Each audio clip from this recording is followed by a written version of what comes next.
Bismillahirrahmanirrahim. Assalamualaikum warahmatullahi wabarakatuh. Selamat siang, Bapak Ibu sekalian.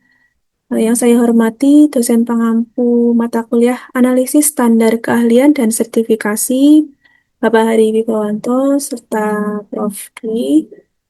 Yang saya hormati, serta rekan-rekan sekalian yang saya banggakan.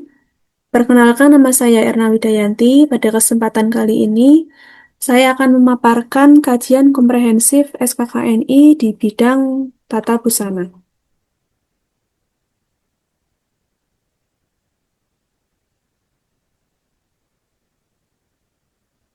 Jadi sebelum masuk ke SKKNI bidang, saya akan mempresentasikan, memaparkan sedikit, mengingat kembali mengenai definisi SKKNI itu sendiri. Jadi apa itu SKKNI? SKKNI merupakan Standar Kompetensi Kerja Nasional Indonesia. Jadi ini merupakan bentukan dari tuntutan global saat ini di mana suatu pekerjaan ini memiliki standar untuk menjamin kualitas tenaga kerja. Kualitas dari kompetensi tenaga kerja itu sendiri. Jadi diperlukanlah standar kompetensi nasional atau kita sebut dengan SKKNI. Nah, untuk rumusan SKKNI itu sendiri ini mencangkup tiga hal dari pengetahuan, kemudian keterampilan atau keahlian, dan yang terakhir yaitu sikap kerja. SKKN ini biasanya relevan dengan tugas maupun jabatan seseorang. Jadi sudah disesuaikan dengan jabatan masing-masing, seperti saya di bidang busana, maka SKKNI-nya sudah disesuaikan dengan SKKNI bidang busana. Begitu juga dengan otomotif, mesin, maupun teman-teman yang lain di boga, kecantikan, atau sebagainya.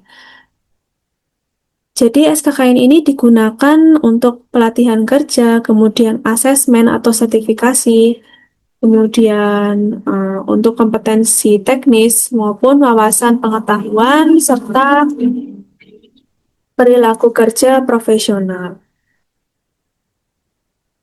Selanjutnya untuk tahapan penetapan SKKNI, ini biasanya memang seharusnya ditetapkan oleh Kemnaker nggih, di nomor peraturan 21 garis miring Men garis miring 10 garis miring 2007.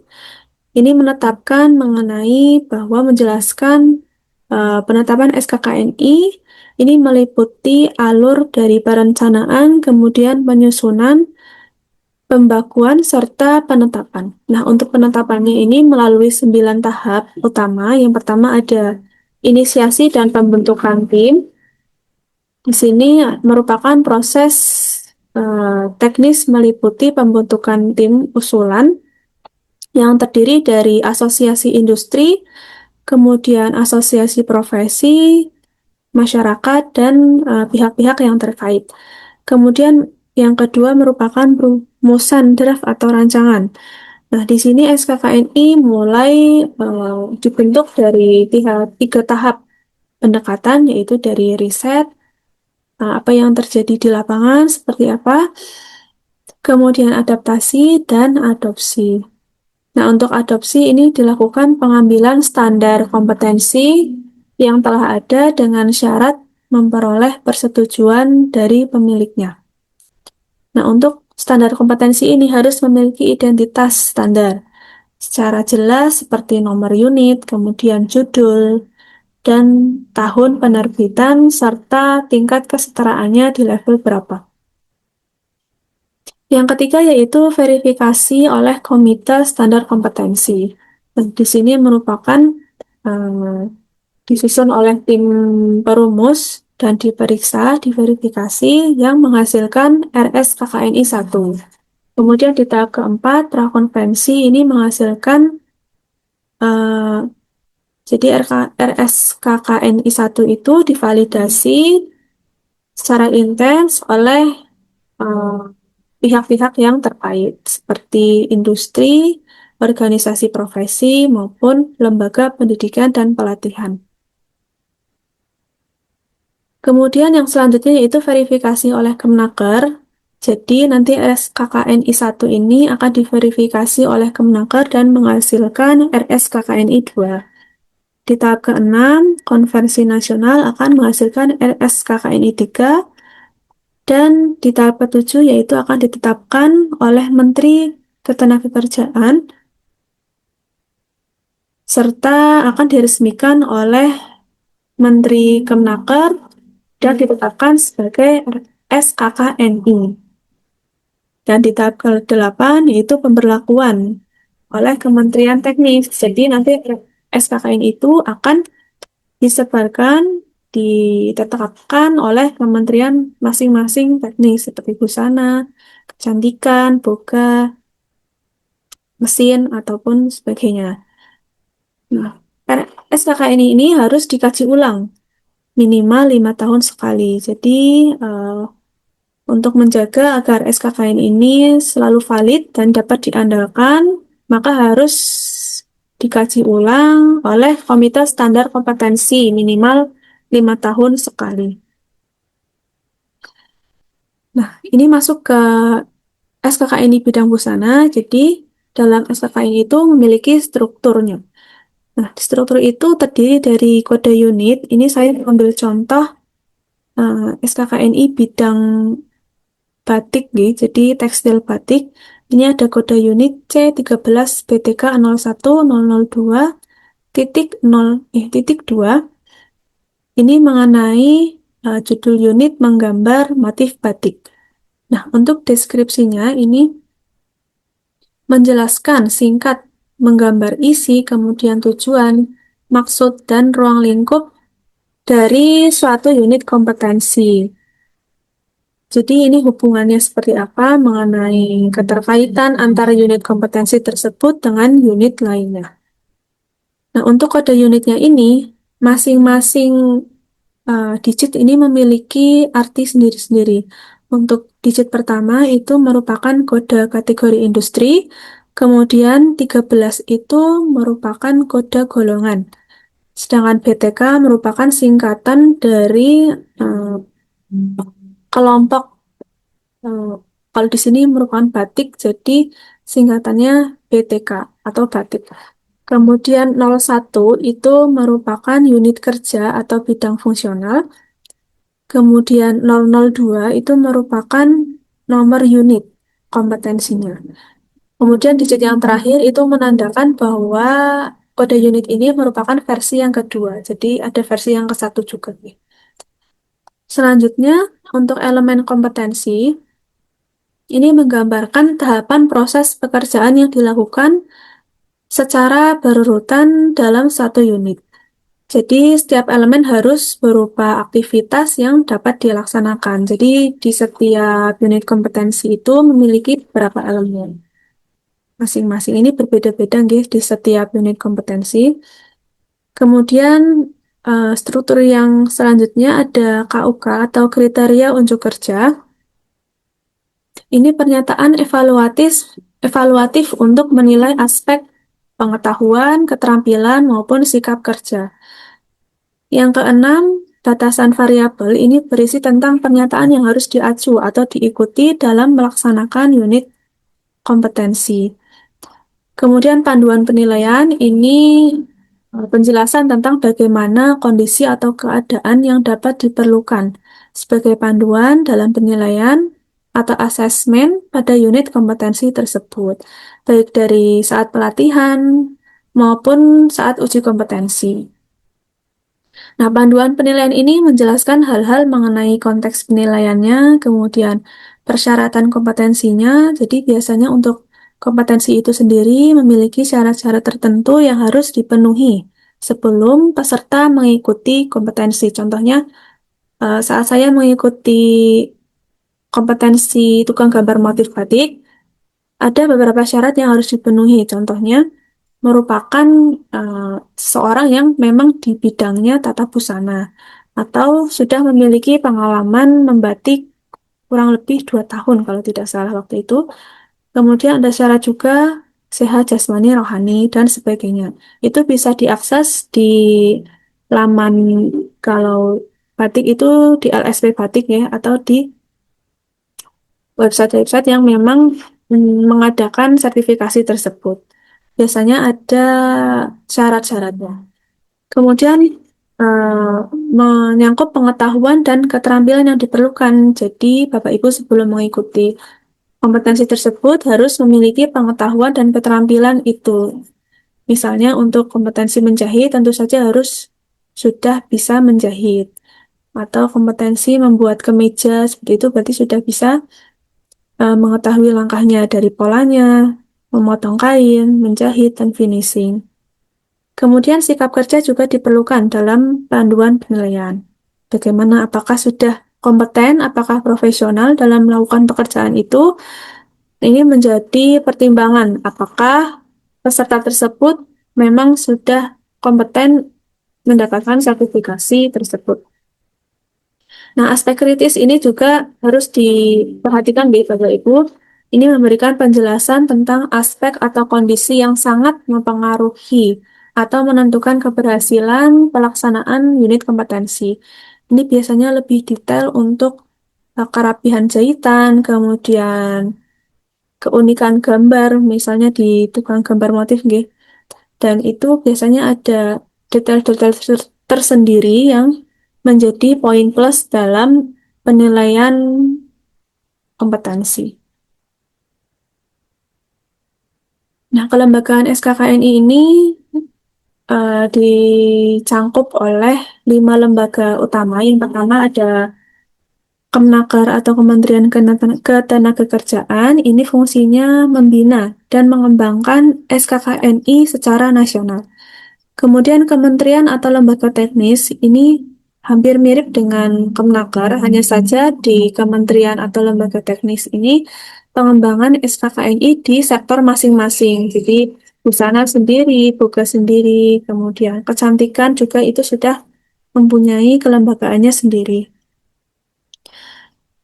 Jadi ini tugasnya itu menyusun rencana induk pengembangan, mengkoordinasi proses penyusunan, menetapkan pemberlakuan SKKNI, serta membentuk komite standar kompetensi.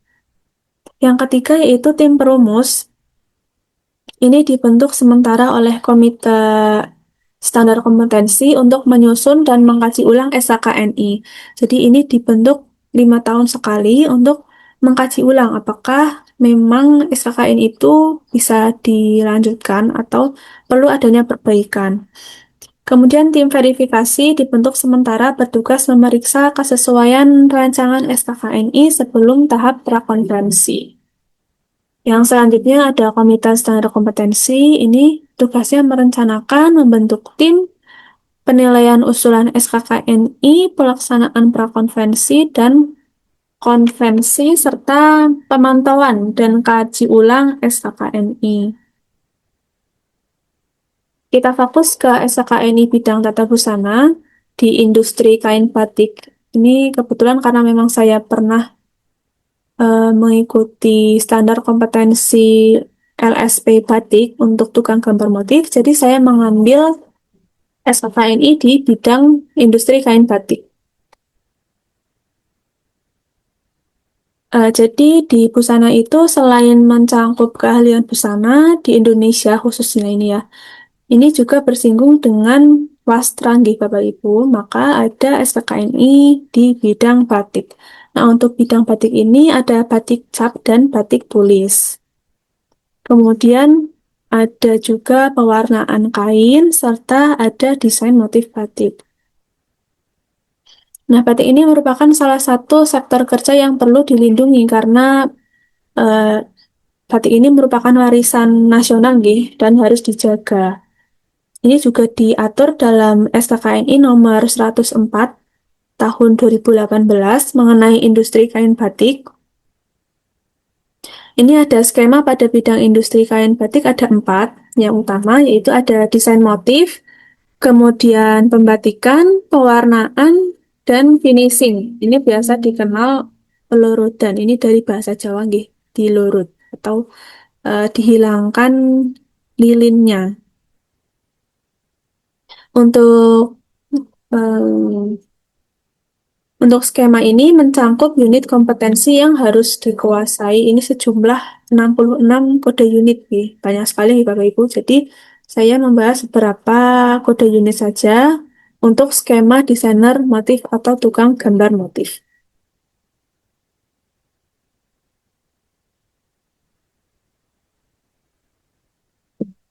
Jadi untuk tukang gambar motif ini ada 4 kode unit ya, yang harus dikuasai. Yang pertama tentu saja melaksanakan prosedur K3, kemudian unit kompetensi menyiapkan pekerjaan ini masih mencangkup tahap awal nih. Kemudian untuk membuat desain motif, motif harus nyanggit, gatuk, dan harus ketemu. Jadi nyanggit gatuk itu maksudnya motif itu harus ketemu saat dijiplak. Jadi saat kita membuat motif batik itu tidak full satu kain nih, tapi kita membuat eh, seperti sampelnya terlebih dahulu. Nah, untuk sampelnya itu nanti dijiplak ke kanan, kiri, atas, bawah itu harus nyambung. Jadi motifnya memang ada ketentuannya. Kemudian yang keempat ada unit menjiplak. Jadi harus bisa menjiplaknya atau memindahkan motif yang sudah dibuat. Nah, untuk profesi-profesi dalam SKKNI Industri Kain Batik ini ada beberapa profesi yang bisa di apa, digapai dari kode unit itu. Jadi memang dalam SKK ini bidang kain batik ini ada 5 profesi. Yang pertama ada desainer motif. Nah, di sini tugasnya yaitu menjadi desainer atau membuat sketsa motif pada kertas maupun langsung pada kain. Jadi menentukan komposisi warnanya, memastikan kesinambungan pola. Jadi motif itu memang harus memiliki pola tersendiri, simetris, dan repetitif. Nah, ini kenapa harus nyanggit dan gatuk? Karena motif itu harus repetitif. Jadi perancang motif harus bisa menentukan identitas visual dari kain batik yang diproduksi, memahami filosofinya, terutama untuk batik yang memang eh, sudah ada budayanya ya, seperti parang, itu juga ada filosofi yang memang harus dijaga, tidak boleh asal-asalan. Kemudian memahami tren pasarnya juga, apa sih yang sekarang disukai oleh pasar, misalnya dari segi warnanya, apakah warnanya yang ngejreng, atau motifnya motif gulma, atau motif makanan, atau motif misal sesuai dengan daerah tersebut, candi kah atau apa seperti itu. Kemudian desainer motif juga harus memahami karakteristik bahan serta pewarna yang akan digunakan. Jadi selain bisa menggambar, desainer juga harus mengamati apakah nantinya gambar tersebut sesuai apabila digunakan warna A, warna B, warna merah, biru, atau jingga. Jadi memang desain yang dibuat harus masuk akal. Kemudian profesi yang kedua yaitu pembatik tulis. Nah, di sini harus bisa menerapkan lilin panas ke dalam kain. Jadi untuk batik tulis ini menggunakan alat yang disebut canting, nggih. Seorang pembatik tulis harus bisa menggunakan alat tersebut. Berbeda dengan pembatik cat, ini tipe nggih Bapak Ibu. Untuk pembatik cat ini sama-sama menggunakan lilin panas, tapi untuk alatnya ini berbeda, menggunakan alat canting cat. Kemudian profesi yang keempat yaitu pencelup warna. Nah, untuk profesi ini harus memahami warna-warna maupun merek-merek tertentu, serta harus menguasai teknik nyolet. Nyolet merupakan menguas warna pada bagian tertentu. Jadi batik itu kan biasanya dalam satu kain di setiap uh, ruang-ruangnya itu memiliki warna yang berbeda-beda nggih Bapak Ibu. Jadi memang harus menguasai teknik untuk menguas warna di setiap motifnya itu. Jadi untuk profesi ini dituntut memahami formula kimia warna, baik dari sintetis maupun warna alami, dan juga harus paham bagaimana proses fiksasi supaya warnanya itu tidak luntur. Kemudian yang kelima, ini merupakan profesi yang memegang tahap akhir. Nah, di sini sangat menentukan kebersihan dari hasil batik yang dibuat.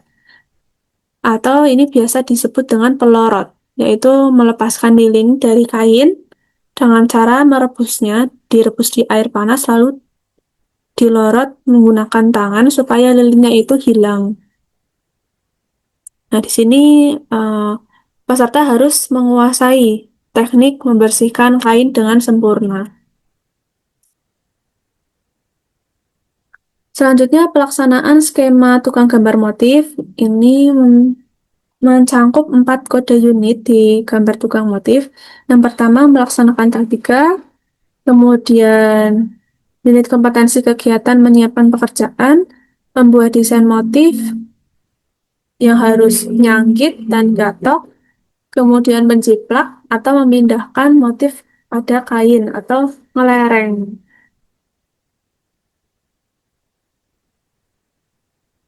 Jadi, dalam pelaksanaan skema tukang gambar motif, ini harus mengikuti syarat atau pendaftaran LSP Batik biasanya. Ini seperti yang sudah saya sebutkan tadi. Nah, untuk LSP Batik sendiri ini memiliki syarat pendidikan minimal SD, kemudian pelatihan pembuatan pola batik. Jadi memang pernah melakukan atau memang di bidangnya beliau ini sudah sering membuat pola batik. Pengalaman kerjanya lebih dari atau sama dengan 12 bulan atau 1 tahun. Kemudian rekomendasi pejabat berwenang dan usianya maksimal 60 tahun.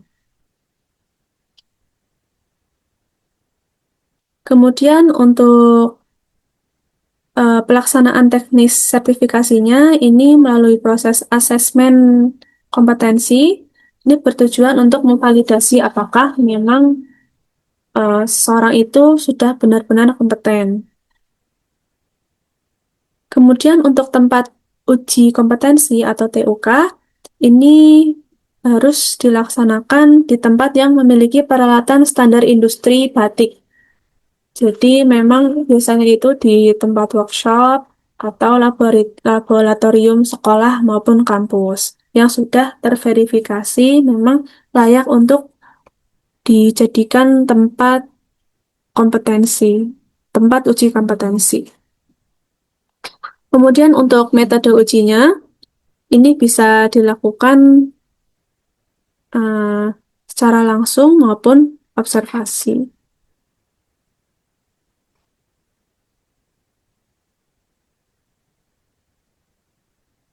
Nah, berikut ya Bapak Ibu untuk penilaian dan instrumen skema tukang gambar motif. Nah, untuk pengetahuan ini harus mengetahui filosofi batiknya sesuai daerah masing-masing. Kemudian prosedur menggambar motif, serta ketentuan motif batik. Ini bisa dinilai melalui instrumen FRIA 05. Ini bisa melalui daftar pertanyaan tertulis maupun lisan. Kemudian di keterampilan, jadi di pengetahuan ini juga harus menilai apakah sikapnya ini disiplin, teliti, cermat, atau produktif. Kemudian di keterampilan ini teknis deformasi, kemampuan menggambar objek flora maupun fauna sesuai dengan ketentuan. Biasanya untuk di skema tukang gambar motif itu temanya diberikan secara mendadak. Nah, untuk waktu itu saya diberikan tema gulma, maka untuk pembuatan motifnya harus uh, menggambarkan gulma atau tumbuhan. Kemudian harus harmonisasi atau komposisinya memang sudah pas dari penataan letak motif, kemudian motif utamanya, motif pendukungnya, isen-isennya, itu harus seimbang. Kemudian kerapian garis, apakah garisnya tidak melebar atau jadi di setiap motif itu ada garis yang tebal, ada yang tipis, itu harus sesuai. Kemudian keterampilan memilih dan menggunakan alat. Nah, untuk alat menggambar motif ini tentu saja ada alat tulis, kemudian ada meja jiplak, kemudian ada kertas, ada kain untuk menggambar motifnya. Nah, aspek kritis ini dinilai harus nyanggit, gatuk, sehingga dapat dilakukan pengulangan motif sketsa sesuai dengan tujuan filosofinya. Selanjutnya, permasalahan-permasalahan dalam sertifikasi industri kain batik. Nah, beberapa masalah yang sering. Ya, kenapa ini kembali? Nah, ini. Permasalahan yang biasanya dijumpai dalam kompetensi sertifikasi batik ini biasanya kalau saya sendiri waktu itu di kampus itu memang adanya keterpaksaan dalam pelaksanaan skema ini. Jadi, menurut saya untuk selanjutnya rekomendasinya yaitu sebelum pelaksanaan ujian, ini berikanlah sharing season terlebih dahulu kepada pada calon peserta pelatihan, bisa oleh praktisi batik, industri batik maupun dari dosen. Jadi memang peserta pelatihan ini memang sudah memiliki kemampuan menggambar motif, karena itu tujuan utamanya yaitu menetapkan bahwa peserta ini kompeten, maka mahasiswa itu seharusnya memang sudah menguasai hal tersebut. Tapi pada saat itu memang kami ada unsur-unsur keterpaksaannya, jadi persiapannya itu sangat mendadak. Kemudian yang kedua, kurangnya minat pada profesi tukang gambar motif. Jadi menurut saya memang saat ini anak muda itu kurang tertarik dengan batik, nggih. Maka perlu adanya rebranding dan orientasi manfaat dari batik itu sendiri.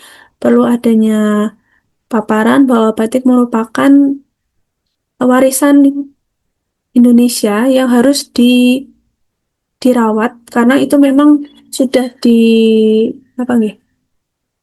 Sudah ditetapkan oleh UNESCO juga nggih Bapak Ibu. Jadi jangan sampai budaya itu diambil oleh negara lain. Kemudian gap standar industri dan kemampuan mahasiswa. Nah, jadi pelaksanaan asesmen dan mentoring uh, untuk rekomendasinya, nggih. Jadi memang ada gap yang terjadi di antara industri dan kemampuan mahasiswa. Jadi perlunya adanya uh, pra-asesmen sebelum ujian kompetensi, maka sebaiknya mahasiswa diberikan mentoring terlebih dahulu. Bagaimana tahap pelaksanaannya, kemudian bagaimana sih membuat motif batik yang nyanggit, gatuk, dan bisa dijiplak secara repetitif. Itu perlu. Kemudian di pengalaman saya waktu itu memang banyak sekali yang tidak kompeten. Jadi hampir separuh dari peserta peserta uji kompetensi itu tidak kompeten atau tidak lulus. Dan alhamdulillahnya saya salah satu yang lulus. Mungkin saya kurang tahu kenapa, mungkin memang di tahap pra-asesmennya ini kurang ada persiapan dan terkesan terburu-buru. Jadi untuk rekomendasi uji kompetensi selanjutnya, saya harap memang sebelum diadakannya asesmen batik atau tukang gambar motif maupun tukang um, canting, nggih, itu ada mentoring terlebih dahulu kepada mahasiswa atau calon peserta, sehingga nantinya untuk pelaksanaannya itu tidak sia-sia, nggih. Dan memang harapannya kan memang lolos semua, tapi di kenyataannya itu hampir separuhnya, malah kayaknya separuhnya itu tidak lolos. Sangat disayangkan sekali.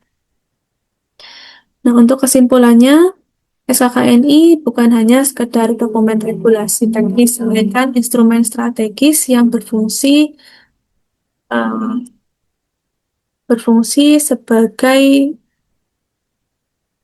acuan dari jabatan untuk menyelaraskan kualitas pendidikan vokasi dengan kebutuhan industri global dalam ekosistem industri kain batik berdasarkan dokumen SKKNI nomor 104 tahun 2018 Ini menjadi upaya pelestarian budaya melalui pengakuan profesional, mulai dari tukang gambar motif, pembatik, pewarna, pelorot, guna menjaga kualitas produk. Namun, implementasi standar ini seringkali hanya dipandang sebagai beban administratif, seperti yang terjadi di kampus. Waktu itu, nggih, di pengalaman saya pribadi, ya, jadi memang bersifat memaksa yang memicu tingginya tingkat kegagalan. Sehingga pendidikan tinggi perlu mengadopsi pendekatan link and match dengan mengintegrasikan unit kompetensi ke dalam kurikulum dari mata kuliah maupun mata pelajaran dan melakukan rebranding terhadap skema dalam industri kain batik.